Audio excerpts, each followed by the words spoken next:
HarperCollins presents Greek's One-Night Babies by Lynne Graham, read by Katherine Kennard. Chapter 1.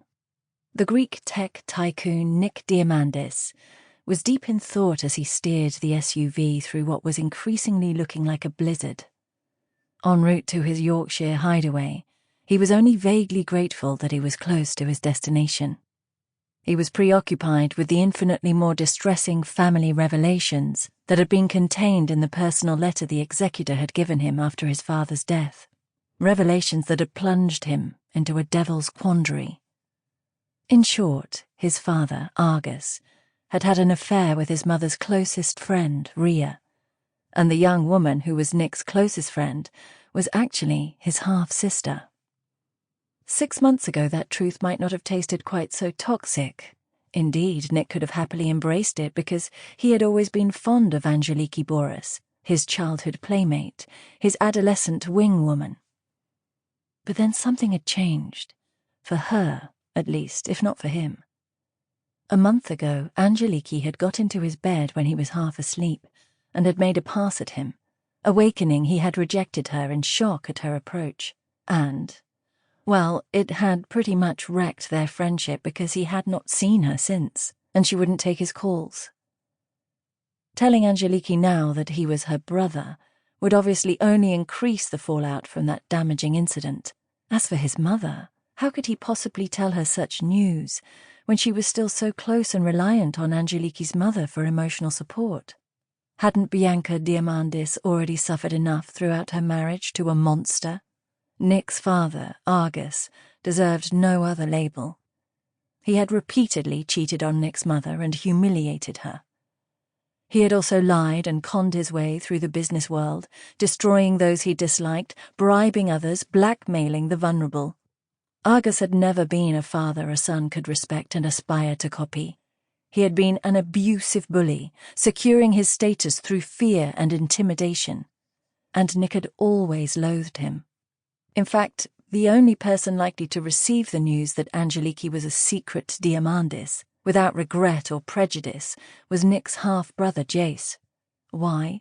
Argus had rejected Jace when his first marriage crashed and burned, and Jace had been raised by his uncle instead. Jace had been the lucky son who got away, and Nick could only envy his older brother for his escape from his own hellish childhood. That past was something he preferred not to think about, but his father's recent death had brought all that emotional stuff he abhorred to the surface again, unsettling him. Nick slowed his speed as the falling snow grew ever more impenetrable, and then sudden movement to the left seized his attention, and he watched a tiny vehicle surge across his path and plunge into the field on the other side of the road. He blinked for a split second, fully aware now that he had just seen an accident, and was about to use his phone before common sense forced him to slow his pace and draw the SUV to a careful halt and climb out. After all, he was here on the spot and could possibly even save a life, long before any emergency rescue could be enacted. He climbed out, a black-haired, 6'4" wall of a man, warmly clad for the weather in sturdy boots and an overcoat. He walked back a few yards before spotting the car down the hill, lying on its side in the snow. Clambering down the steep embankment, he cut across the straggling hedge and made it to the vehicle. It was resting on the driver's side. He opened the hatch at the back, very relieved that it wasn't locked.